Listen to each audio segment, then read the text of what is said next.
बेगाना पीराने कहन, और जो बूढ़े हैं वो भी हया से बेगाना हो गए। एक रिवायत के लफ्ज हैं, हुजूर ने इरशाद फरमाया कि तुम में से बेहतर जवान वो हैं जो बूढ़ों की पैरवी करें, और बदतरीन बूढ़े वो हैं जो जवानों की पैरवी करें।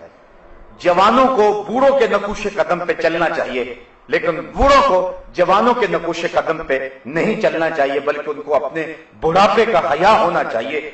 अगर बूढ़ा भी हो गया और नजर के अंदर हया पैदा ना हुआ, कब्र में टांगे चली गई, लेकिन नजर फिर भी बदकारी करती है, तो इससे जो है वो बदबख्ती और ज्यादा क्या हो सकती है। मियां साहब ने शायद ऐसे लोगों के बारे में कहा था, हड्डियां कंबन गोडे खड़कन ते उड़ गया लक तेरा, अजय भी बदियों बाज ना आयो जियो मरद दलेरा।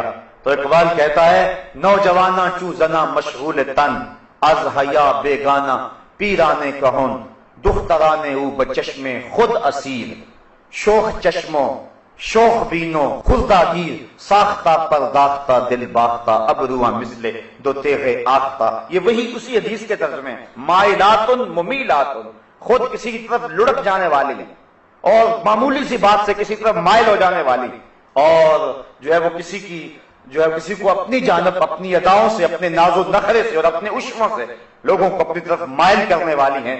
और हुजूर ने इरशाद फरमाया कि ये औरतें अपने सरों पर इस तरह जुड़े रखेंगी। देखिए हुजूर ने 1400 साल कबल ही ये बात बता दी, जिस तरह बुख्ती ऊंटों की कुहाने होती, और फरमाया कि ये औरतें ऐसी हैं जो जन्नत में जाना तो दूर की बात है, जन्नत की खुशबू भी नहीं पा सकेंगे।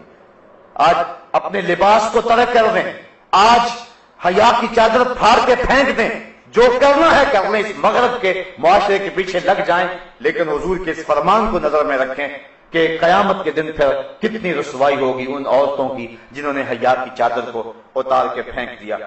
बल्कि आइए हम हुजूर के दौर को देखते हैं। अबू दाऊद शरीफ के अंदर रिवायत है कि एक खातून का बेटा शहीद हो गया किसी जंग के अंदर, तो हुजूर की खिदमत में वो हाजिर हुई, लेकिन अपने जवां बेटे की वफात पर और उसकी शहादत पर हुजूर की खिदमत में जब हाजिर हुई तो सहाबा ने क्या देखा कि उसका पूरा जिस्म जो था वो पर्दे में लिपटा हुआ था। तो बेटे की वफात पर बावजूद के दुख और तकलीफ की कैफियत में बाज़ शरई ज़ाब्ते लोगों से छूट जाते हैं, लेकिन उसने अपने पर्दे का खूब एहतमाम किया हुआ था। सहाबा ने ताज्जुब करते हुए, और ताज्जुब जो था उसको तहसीन की नजर से देखते हुए कहा कि तूने इस हालत के अंदर भी अपने पर्दे का इतना इल्तिजाम किया है। तो सौरभ ने जो जवाब दिया वो दुख्तराने मिल्लत के लिए कितनी रोशन और कितनी जो है वो उजाले बांटने वाली बात है। उसने कहा, मेरा बेटा फौत हो गया, मेरा हया तो फौत नहीं हुआ है। मेरा बेटा चला गया लेकिन मेरा हया तो भी बाकी है। तो ये थी इस्लाम की वो दुख्तरान जिनकी गोद में इस्लाम पलता था। जब औरत पर्दे में थी तो वो ऐसे बच्चे जन्म देती थी जो कौम की तकदीर को बदल के रख देते थे। इकबाल कहता है, तू न दानी के सोजे के राते तू दिगर गो कर तकदीर उमर। मेरे कौम की बहन तू नहीं जानती कि तू बहन होके कुरान पढ़े तो उम्र की तकदीर बदलती है, और तू मां होके कुरान पढ़े तो बेटा नेज़े की नोक पे भी कुरान सुनाता है। आज अगर औरत सिमट जाए तो मुआशरा फैल जाएगा। मेरी बहन, मेरी बेटी, तू नगार खाने की जीनत नहीं है, तू घर की आबरू है। तू मगरब की टीनो नहीं है, तू मशरक की बेटी है। तू महाफिल का हुस्न नहीं है, बल्कि तू चरागे खाना है। तेरे दम से कायनात के अंदर हुस्न है। मुकालमात अफलातून अपना लिख सकी, लेकिन इसी के शोला से टूटा शरार अफलातून। इसी औरत की गोद के अंदर इस्लाम पलता था। जब माए उम्मुल खैर जैसी थी तो बेटे गौसे आजम जैसे जन्म लेते थे। जब माए माई रास्ती जैसी थी तो बेटे बाबा फरीद जैसे जन्म लेते थे। जब माए सैयदा फातिमा तो जहरा जैसी थी तो बेटे हजरत इमाम हुसैन जैसे जन्म लिया करते थे।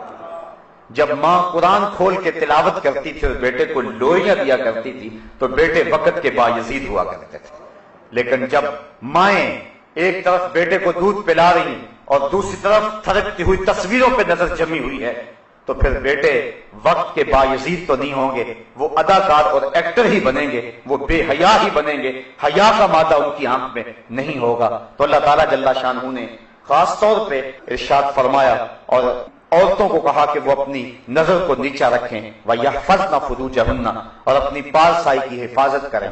سب سے قیمتی جوہر کسی شخص کی آبرو ہے، اگر آبرو باقی نہ رہی تو کیا باقی رہا؟ وَلَا يُبْدِينَ زِينَتَهُنَّ، اور اپنا بناؤ نہ دکھائیں، إِلَّا مَا ظَهَرَ مِنْهَا، مگر جتنا خود ظاہر ہے۔ بعض علماء نے کہا کہ اس سے مراد جو ہے وہ اس کا لباس ہے، بعض نے کہا ہاتھ اور اس کا چہرہ اور اس کے پاؤں ہیں، لیکن یہ بات ذہن میں رکھیں، جو شریعت نے ہاتھ، پاؤں اور چہرے کے پردے کے بارے میں ہے کہ اس کا پردہ نہیں ہے، تو وہ رشتے آگے آ رہے ہیں کہ ان سے پردہ نہیں ہے، یعنی گھر کے اندر عورت رہتی ہے تو ظاہر بیٹے کے سامنے ہاتھ اور چہرہ اور پاؤں ان کا برہنہ رہنا یہ ضروری ہے، ممکن نہیں ہے کہ یہ برہنہ نہ رہے، اس لیے شریعت نے اس کی اجازت دی ہے کہ وہ اپنے بیٹوں کے سامنے، اپنے باپ کے سامنے، اپنے بھائیوں کے سامنے، بھتیجوں اور بھانجوں کے سامنے یہ سارے رشتے گنوائے۔